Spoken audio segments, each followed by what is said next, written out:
What is going on, everybody? My name is Ciara Lawler. Welcome to another week of Hero or Zero. This is the Heroes for Hire podcast. We are back again talking one comic book character, as we do every single week. We talk their good points and their bad points, and we just generally give you a bit of a rundown of everything to do with that character. As always, I am joined by my festive friend and my partner in crime, Mr. Shaun Jamieson. Shaun, how's it going? I say, boy, what day is it today? 'Tis Christmas? 'Tis Christmas! Were you greeted by 3 ghosts last night? Yeah, they all said I was living my life perfectly, shouldn't change a thing. Just continue being a legend, gave you a big Shaun. thumbs up. The ghost of Bob Marley was there.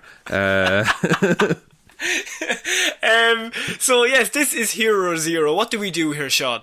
This is a show where we take one comic book character, could be good, could be bad. I normally take Marvel, you normally take DC, and we just give the lovely listeners a bit of a rundown about everything to do with that character. Now, last week on the show, it was my week, so I covered a villain in Marvel Comics who enjoys murder and death, so I can only assume you're following the same thought process today. Well, you could say I am, yes, because of the season that we're in. I mean, it is Christmas Day. I have been stuck with having to do Hero or Zero Christmas Day. I was hardly going to do Batman. And I thought, there was only one person that you can cover who is literally a character in comic books, in both Marvel and DC, depending on which ones you want to read. But this week, I'm doing old St. Nick himself, Mr. Santa Claus. Santa Claus as a Hero or Zero report.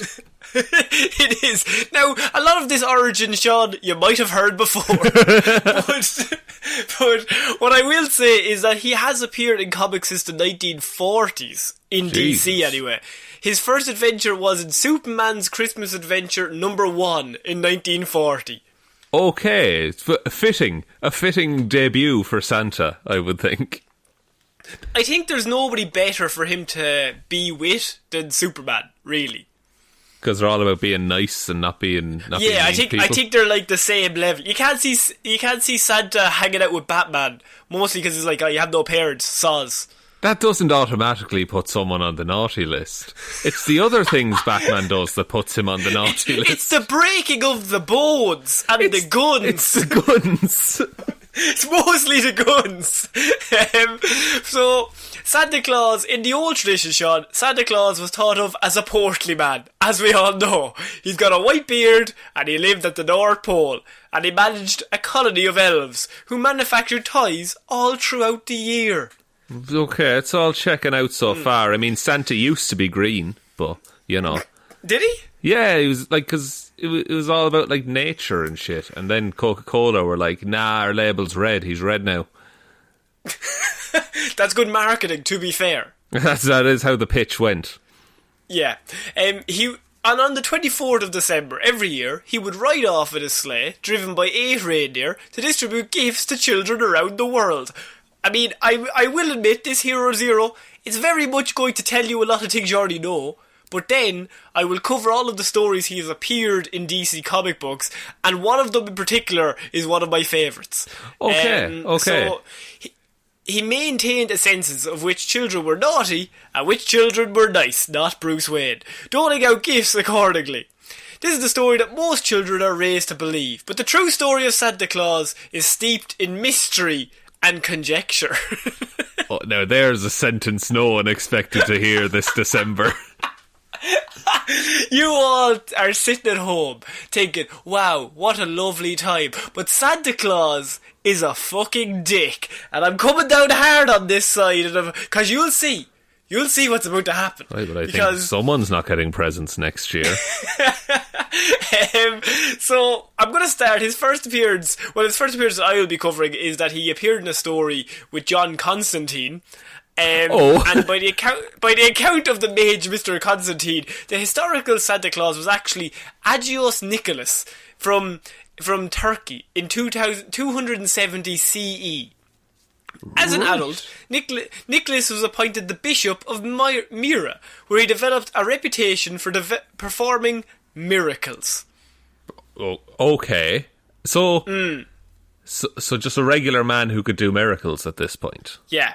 Okay. He was also known for his benevolence, charity, and anonymous gifts to the poor. What a guy. Saint Nick is the patron saint of prostitutes as well. Is he? Yeah, so the story being that, I think it's in Germany or something like that, correct me if I'm wrong, but prostitutes would leave their stockings on the fireplace to dry, and Saint Nick would throw coins down the chimney and they'd land in the stockings, and that's where we get stockings from. That is fucking mental. Oh, I have come prepared with other Santa facts for you, Connor. You've done your research. So, John Constantine located the skeleton of Holy Nicholas after his remains were entombed in Myra until the 11th century, when the Saracens invaded Turkey. So in 2008, Constantine said, "I want that skeleton." and he arranged... Digging up Santa's grave. They're digging up Santa's grave, yes. And he arranged to have the remains shipped back to England for use in an occult ritual. Oh, this is not the Christmas treat we all expected. In order to get the remains through customs, Constantine had them ground into powder. Sorry. Oh, Christmas tree! Oh, Christmas tree! He ground Santa's bones into powder. He did, yeah, but only to get them through customs. How can you get white powder through customs very easily? Well, that's also interesting, because... Don't tell me. Because he used some of the powder for his ritual, and then, when it was done, he also convinced the customs agent that was gardening fertiliser to get them through the airport. But he used some of the powder for his ritual, but, he had some left over. There's a lot of bones. And he decided to snort the rest, as if it were cocaine, musing about how it was going to be a white Christmas. He snorted Santa's bones. What the fuck? This is in comic books in DC. Constantine is a dick. I need to see that comic panel right now. So, it's the time of the year, Shaun. It's a very wonderful time. Whether the skeleton that Constantine acquired really belonged to the actual Saint Nick, or whether this individual was in fact Santa Claus himself, is a matter of interpretation. Right, but it is heavily implied that it's heavily implied Constantine not only kidnapped the bones of Saint Nick, he ground them down to get them through customs and then snorted the rest. Yeah, and even if it wasn't actual Santa, he did grind a man's bones into dust and snort them after. Ah, yeah, but it was a laugh, So I just did it for a laugh, for the vine. Once, Superman also dreamed about helping Santa, including a visit to his famous toy factory at the North Pole. And this is a lovely story because it involves Superman. But when he woke up, the Man of Steel discovered he had a cocaine addiction. And then he just started getting the shakes because it had been a few hours. No, when he woke up, the Man of Steel discovered a gift. A Kryptonian toy that as no other person could have conceived of at the end of his bed. Right. So, okay, one of my favourite things is in any media is where Santa was real all along. Yes, and you have an episode of a really horrible murder show, and then they're just well, I guess we solved that case, and then you hear the sleigh bells on the roof. They're like, oh wow, Santa's home. They throw open the shuttered windows. And they're for the last hour and a half, we've just seen butchered people and criminal minds. Also, I double-checked on a fact here. Yeah. Do you want to know where Santa's bones actually are buried? Where St. Nicholas's bones are? They're in County Kilkenny in Ireland. No way! Yeah, I had to double-check, but they are. Oh my god, I mean, somebody come to Ireland for tourist purposes. Yeah. Get some fertiliser for your garden. Wink, wink, nudge, nudge, bring it home. Give it to the kids. I think we just found our new Patreon goal, Connor. I want to have enough money so that I can ground Santa's bones and snort them and not go to jail. A tenner would do it, probably. At least. All you need is a good liar. How was he to know it wasn't cocaine? Wait, the defence is I thought it was cocaine. Yeah, well, which is worse, that you murdered a man and started his bones, or cocaine? He's dead long ago. Yeah, look. Granted, one of them is more socially acceptable, weirdly. The bones. The bones. Of course. Definitely the bones. Don't do drugs. But the most famous story that I could find with Santa Claus is in a comic book with a character called Lobo. Have you heard of Lobo? Is Lobo So, like a hunter kind of a thing, like a Wolverine type? He's based off of Wolverine, and he's kind of like a mixture of Wolverine and Deadpool and Ghost Rider, like all together. Oh, that's an odd menage a trois you've just presented to me. He's an intergalactic bounty hunter. So he's like the Predator. And yeah, but Lobo will talk shit to you while he's killing you. I see. Okay. So cooler than the Predator. He's known for his... This is why I say Deadpool. He's known for his colourful speech and rapid regeneration. I see, okay. And how does this monster interact with Santa? Well, Lobo had a very famous Christmas comic called Lobo Paramilitary Christmas Special. And in it, we start off with a family called Orifice and Ferret Tongue. Unable to provide a material Christmas, are dreading facing the wrath of their 10 kids in the morning. Rat! Like they're going to kill them. Yeah. What the fuck? This is... I will ground your bones.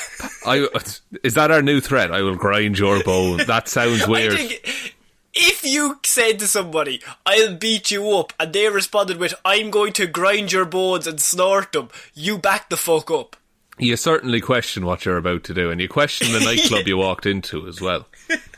This is a weird fucking club. So, the paramilitary Christmas organisation, or whatever the fuck this is. It's the paramilitary Christmas special. Sorry. From Lobo. From Lobo, of course. So, yes. Where does jolly old Saint Nick fall into things? Well, because Orifice and Ferret, they're worried about providing for the kids. A knock at the door suddenly comes and reveals a mysterious book on the doorstep called The Lobo Xmas Sanction, detailing a story that would adequately scare any demanding children straight during the Christmas season. Hoping it is the answer to their fears, the anxious parents begin to read, and it starts with, once upon a time, there was a really cool dude called Lobo. Right? So the story is that it's now a story within a story, but they're worried about providing for their kids. This book appears and they're like, this book will scare your children into not wanting any presents. So when you give them nothing, they'll be like, thank God. Yeah, just like, I'm so glad there's nothing there. I'm just happy to be alive right now.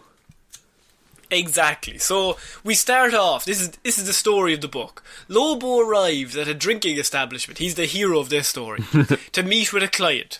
The client turns out to be a highly inebriated Easter bunny who wants to put a contract hit out on Santa Claus for his perpetual upstaging of lesser holiday icons. What the fuck? So, known as Chris Crusher Kringle, this concept of Santa Claus is a brutal dictator who ran an empire out of his stronghold in the North Pole. It sounds like the robot Santa from Futurama. Yeah, he maintained an army of elves, and through a practice of planned malnutrition, was able to keep them short in stature and fierce as ferrets. What the... This Santa's a monster, is what you're saying to me. That's what I'm saying to you. I'm not saying what we are to believe. I'm just saying this is some of the material that is out there detailing other sides of Saint Nick. That's true. It can't all be mince pies and Guinness. You know, it has to be... some of it has to be malnutrition and sometimes empires. I don't think Santa should be an emperor of any kind. Lobo joyously agrees to take the job and the parts for the North Pole. Remember, the Easter Bunny has put out a hit.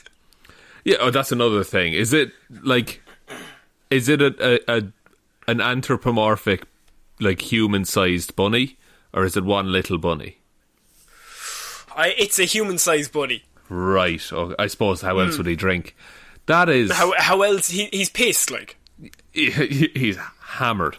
And yeah. So I just can't picture this in a comic panel, because I know what Lobo looks like. And seeing him next to a giant bunny does not add up. Well, he's an intergalactic bounty hunter. He's been put now on the mission to kill Santa.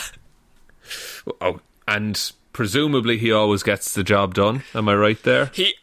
I would say most of the time, yes. Because he goes to the North Pole, he flies there, and he bursts into Santa's workshop, guns blazing.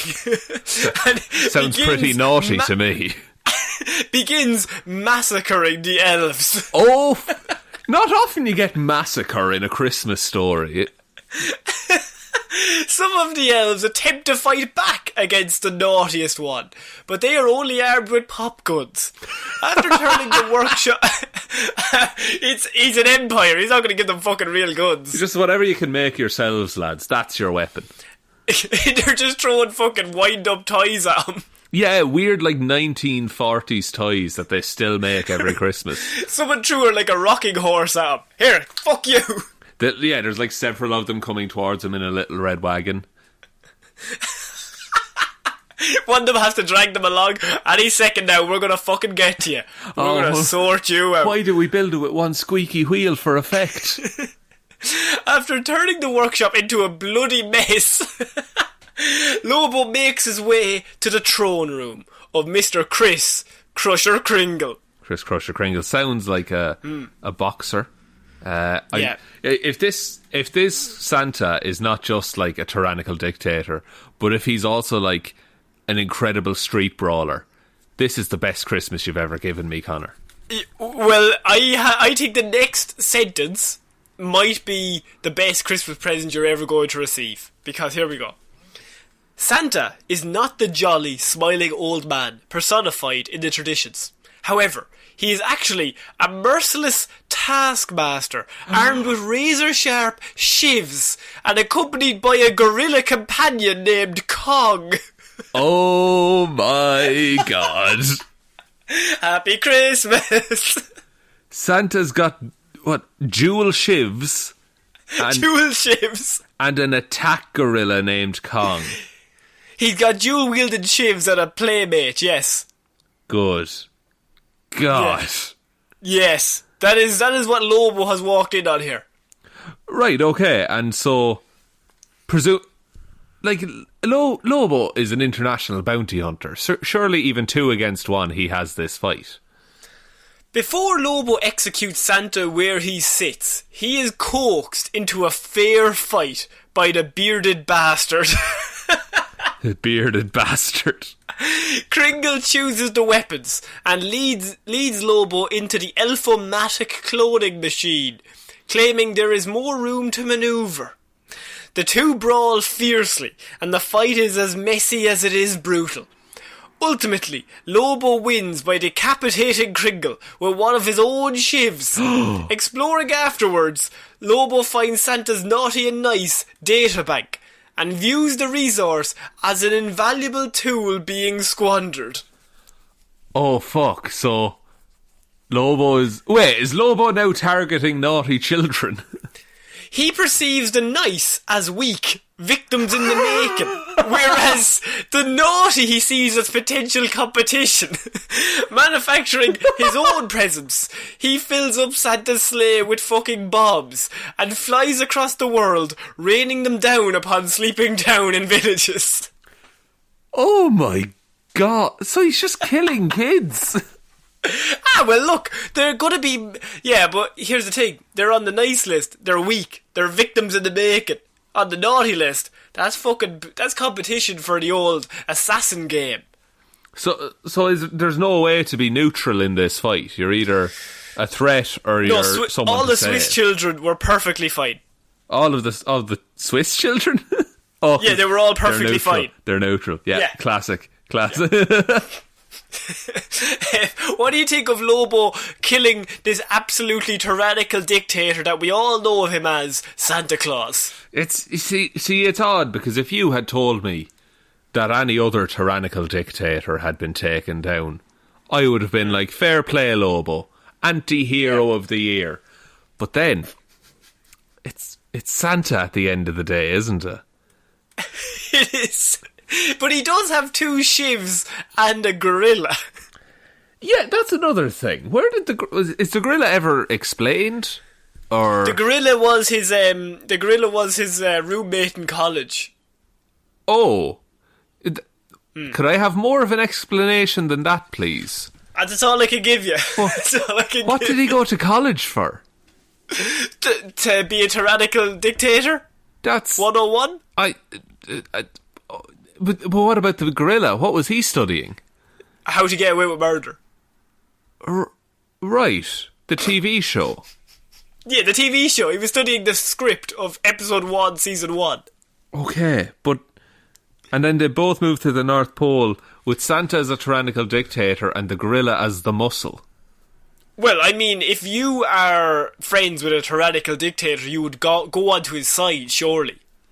I wouldn't be friends with a tyrannical dictator, Connor. Well, that's what you think. Are you a tyrannical dictator? I didn't say that. I did not say that. Hide those shivs. Put those fucking shivs away. He's talking to his attack gorilla. Now, thrilled by such a horrifying tale, the tongues no longer fear being torn apart in the morning by their own offspring, and they happily give it to the children. Oh, so they're bad parents. Well, I mean, it's that or feel the wrath of their children. Right, okay. Yeah. That's okay. Here's the thing, though. Because Christmas, this is a festive story. Festive story. You told me I had to do Santa Claus, and I'm fighting Santa Claus. Look, the only Santa I know of in comics, I didn't know DC did Santa at all. The Marvel one just fights Nazis and is generally doing his best. This Santa you've presented me with, one of them is the kindly old regular Santa who comes in Superman's dreams. Then there's a tyrannical dictator. And then there's a man who was turned into cocaine. All valid options. It's a kind of like a choose your own adventure kind of story. Really, it's just you roll a dice and you see what happens. That is very what it's like. Is that you roll the dice just like 7. Fuck, I guess he's a dictator. I guess he's Hitler. I guess he is Hitler now. That's a shame. Yeah. Fucking hell, I really wish for a 6 so we got some prezzies. Really gonna put a dampener on the stuffing this year. Oh man, he got me my bike, but he also got me some Nazi memorabilia. Santa, what are you doing? Oh no, look, however bad he gets, no one's insinuating that Santa is given Nazi memorabilia. Lobo is.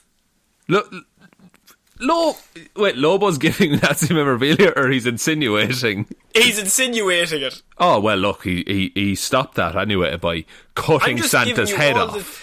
He has appeared in DC Comics multiple times, sometimes good, sometimes bad. This is one of the times. Now, even if some of Lobo's account was valid, Santa Claus still exists in the hearts and minds of children across the globe.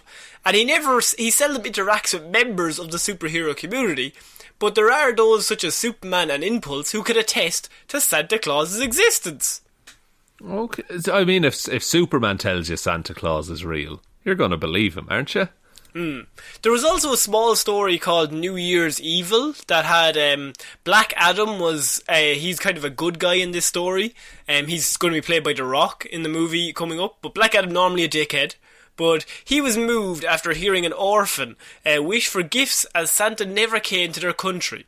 He travelled to the North Pole, where he uncovered ancient Myra. There he battled the elves and the trolls who guarded the city before coming face to face with Nicholas, a powerful wizard who had hidden the city in ice. He and his followers spoke in the Greek language. Black Adam, however, was able to overpower him and told him to give gifts to every child in that country, accepting a coal for himself if need be. Right. There you go. So Santa dickhead twice in DC. Yeah, and Black Adam is not typically the nicest guy in the world. No. Normally he's on the bad side. Yeah, but even he draws the line at Santa. Yeah. Now, on the opposite side, we could just do the script of Miracle on 34th Street. Pretty good film. That's so good and bad on either side for Santa Claus and DC Comics. But powers and abilities, Sean, this is what you want to see. It really is. Let me guess one of them. Festive cheer. Okay. Is festive cheer one of the powers? Kind of charisma Okay. is there. With the exception of notable individuals such as Lobo and the Easter Bunny, Santa Claus has the ability to garner trust and inspire hope in everyone else. That's a pretty good ability on a battlefield. Yeah. Immortality. Santa Claus appears to be virtually immortal, having not aged beyond his traditional image for several centuries, unless you count the time he was put into dust and snorted up John Constantine's nose. But every time other than that, he's immortal. Yeah, other than that, he's got magic. Santa is stated to have magical powers, though the exact nature of this is unknown. The primer version is a powerful wizard, capable of hiding entire cities in ice, but he wasn't powerful enough to stand against the likes of Black Adam. Okay, so we're getting a good scale of Santa's powers here. Now, did that did the thing with Black Adam, did that take place on Christmas? Because I would argue he's more powerful on that day. Yeah, it did, yes. Okay, right, okay. Just checking. No, I think his power goes up. Or is he most powerful Christmas Eve? Christmas Day maybe has a bit of a hangover. That's true. He goes a bit hard the night before. Yeah. His abilities is he only has one. Firearms. He's absolutely proficient with any firearm you give him. What's the logic there? I mean, if he's that magic, I'd like to see him have a sniper, see what happens. Yeah, but like, I could see that he's like, he's proficient in hand to hand because he spends so much time making toys. But guns? Yeah, but like he has a lot of time to practice. What are you going to do the other 364 days? Practice. He's just shooting. We just hone his skills. That's what he's doing.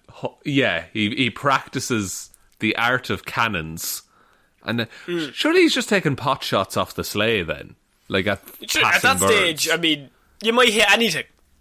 You could even hit. I was gonna say a naughty child, but you shouldn't hit kids. Don't hit kids with cannonballs. I can't believe we have to say that, but don't. Every year we bring it up. I have to write it down first in my list to do. Do not hit kids with cannonballs. And so, does he have anything to do with, like, is the sleigh his, like, method of transport or anything like that? Well, he has equipment. He has a toy bag. Santa's toy bag is said to be able to carry enough toys for all the good little girls and boys around the world. Does Transportation. Santa's sleigh. A decorated sleigh drawn by 8 to 9 reindeer, depending on how he feels. The sleigh and reindeer are able to defy gravity and traverse continents, allowing Santa Claus to distribute toys to the young children on all of them. Right, okay. Now we're getting somewhere. Yeah. And is it the classic list of reindeer? Yes. Okay, because you've seen Jingle All the Way. I have, yes. I would like you to name all those reindeer for me now, Connor, without looking at the document in front of you. Donner. Oh. Connor. Blitzen. That's your name. One of them's my name, Comet. Yeah. Cupid. Yeah. Comet, Cupid, Donner, Blitzen. I forgot the first 4. What are they called? Dasher, Dancer, Prancer, Vixen, Comet, Cupid, Donner, Blitzen, Rudolph. You know what? I sometimes forget what is called Cupid. Yeah, because that sounds like a Valentine's Day reindeer. Yeah. Maybe that's the horniest reindeer. That's the father of all the other reindeer. Oh, I see. It all makes sense. Yeah. His weapons include coal lumps. The precise nature of these lumps of coal is uncertain, but it generally has an emotional effect rather than a physical one. Makes your enemies a bit sad. Just like, they pull out a gun, you give them a piece of coal. Aw, shit. It's not fair. He got Lego. And of course, yeah, he got Lego, I got fucking coal. And of course, his other weapon here are shivs, which means he wielded 2 sharpened shivs against Lobo. This is... that everything else, like, okay, aside from the firearm mastery that he has, but then it's like standard Santa powers, and then shivs. There's also a villain in Gotham called Santa Claus, with a K, and he's a foe to Batman. Oh, okay. And is he related in any way to Magical Santa? No, he doesn't even own any shivs, so is he any useful at all? No. The myth is broken for me. Yeah. Then. And I have 2 pieces of trivia. One you already know, Shaun, about this old Saint Nick, is that he once had a giant gorilla named Cog as a roommate. So I do remember this trivia. Yeah, and number 2 is, and this is my favourite piece of Santa Claus trivia in the DC universe, despite constantly advancing apocalyptian defences and weaponry, Santa Claus manages to personally give Darkseid a lump of coal every single year. Okay, he saved himself there, because that's a level of shithousery that we can admire on this podcast. And like Apocalypse, Darkseid's like, I'm going to destroy this planet. Again? Fuck! Every year. I was good this year. I only killed 300 million people. That's pretty good. But he gets 1 singular lump of coal. Yeah, just the 1. For every billion he kills, he gets 1 lump of coal. Look, it's a pretty good result, I would say. So that's Santa Claus in the DC world, Shaun. What a horrifying version of such a beloved character. Well, he has some ups and downs. Sometimes he's good, sometimes he's bad. Depends who's writing him or the version. But Lobo has told him has told us that he's a dickhead. Superman has told us that he's good. I don't know who to believe. That's true, because Superman likes to see the best in everyone. But I feel Lobo would be more brutally honest. Brutally honest, straight to your face. Like, he'll tell you Santa Claus is a fucking maniac with shivs and a roommate called Cog. I would love if they somehow went back and tried to retcon all of that into being like the same Santa Claus, and just find the logic of why he's nice to Superman, but outside of that he's a tyrant. No, because he knows Superman will kick the shit out of him. So he's just like, you fucking stupid elf, you fucking digger. So, Clarke! What's going? Didn't see you there. Santa's a coward. Well. He won't fight anyone he could lose against. You're looking well. Jesus, Superman, have you lost weight? Shut the fuck up, Prancer. Fuck off. Here's a special Kryptonian toy. He's just like kicking the reindeer, and then Superman turns up and he's just like, Clarke, I've got you this Kryptonian toy, and I've got Lois Lane. Everything she ever wanted. Ha. Aren't we good? Am I invited to dinner this year? Am I? Am I? He's a social elite. He's trying to always work his way up. Do you want a bit of a white Christmas, Clarke? Because I can arrange such a thing. Takes out his arm, just starts smashing his own bones. I'll grind up my own bone for you. Don't worry about that. But for you, Santa, or for you, Superman, I'd do anything. Honestly, I'd do anything. He called Superman Santa. You're Santa now. And then Batman turns up and he's just like, fuck off. Me and Superman are talking. That was quite the report. You gave us 3 different versions, 3 different Christmas tales of jolly old Saint Nick, Connor. Old Saint Nick, he's been around the place in DC. Now in Marvel he does destroy Nazis, which is also pretty fun. Pretty admirable, I would say, in a Christmas figure. Does he have any shivs? Very few shivs. He will occasionally fly his sleigh into enemies to destroy them. Oh, that's actually a pretty good one. He's kamikaze in it. The reindeer don't have a choice, but...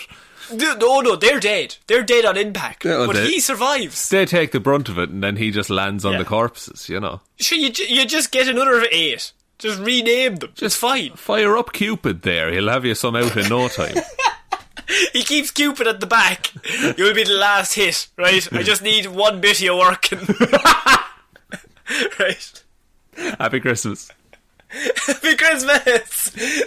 Shaun, it is Christmas time. We just wanted to say, because this episode's coming out on Christmas Day, that we wish everybody's tuned into this, all the patrons, all the non-patrons, everybody, we hope you have a lovely day, whatever you're doing, and a very happy new year. It's been a pretty crazy year, so if you can take today, eat as much shit as you want. Yeah. Nobody's even going to be judging you. And if you don't want to eat shit, don't eat any shit. It's fine. But shit can also mean junk food, by the way, like not just a plate. I didn't literally mean eat feces. I just wanted to clarify. It's the same as the cannonball and children thing. Just have to clear it up every year. I always forget. You know me. Head like a sieve. Also, I wanted to say that next week we will be doing our top 10 weird news stories of the year. The poll is up on all of our social medias and on our Patreon. So if you would like to, I don't know, you can vote as many times as you want for whichever stories that you like. The link will be up there, and all you have to do is go in, click whatever stories. You can click 5, 2, 1, however, it's multiple choice, and just submit vote. Now, you're only allowed one submit vote, so make sure you choose the ones that you want the first time around. And we will be doing our top 10 weird news stories next week, and we will have them in order as voted for by you. Exactly, and we're very much looking forward to that. It's always a nice way to round out the year. And there were some shining ones this year. Some ones I really like, and I hope that they rate highly. Some ones I hated. Some ones I absolutely hated. 99%. Terrible. But that 1% also terrible, but a little less terrible. More tolerable, we'll say. That's what we're shooting tolerable. for. Yeah. Also, could you leave us a like and review as a Christmas present on whatever platform you are listening to this on? That would really help us out. Yeah, and even the ones you're not listening to us on, like on the radio. Just ring in and tell them that Heroes for Hire podcast is really good, and then you hang up.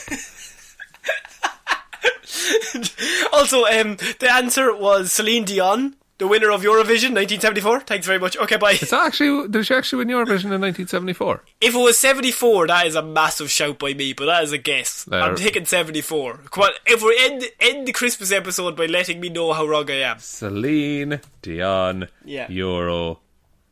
She's not that old. It was 90, surely. Look, you're the one. 1988. Oh, so nowhere close. 14 years off, you know. Shaun, do you want to take us out? Yes, thank you everyone for listening to this episode of Hero or Zero. We will be back on Monday with Movie Mondays, Wednesday with Weird News Wednesday, and next Friday with another episode of Hero or Zero. Big thank you goes out to everyone who supports over on Patreon for helping keep this show going. They've been absolute legends the entire year. Thank you all so much. All of our socials, as Connor said, are linked below. That's where you can find the poll for the Weird News vote. And then also down there is a link to our Facebook group, which is fun, where you can just talk about nerdy stuff and just have a good time with everyone who likes the show. And also the merch shop, which you can get Here's for Hire t-shirts and backpacks and hats and all that good stuff. So if any of that interests you. And we will we will be doing a free standard shipping from the 28th to the 31st. So there's going to be a deal of free standard shipping is set up, Shaun. It's mine. I'll be using that, everyone. Not you. So if you go on whatever the item costs, I'm pretty positive that means that it will be sent there. I have set it up as free standard shipping, so I think that will be knocked off the price. Excellent, perfect. So even more reason to take a look there. See if you like it. If anyone does have merch, by the way, send us a photo. Tweet it to us. That would be really cool to see. But I think that's about it, Connor. I think so. So I've been Connor Lawler. I have been Shaun Jamieson. And we were wishing you a lovely and happy time, whatever you're celebrating. Yes, and have a good new year. Let's have. Please, let's have a good one. Okay, talk to you next week, guys. Bye. Bye.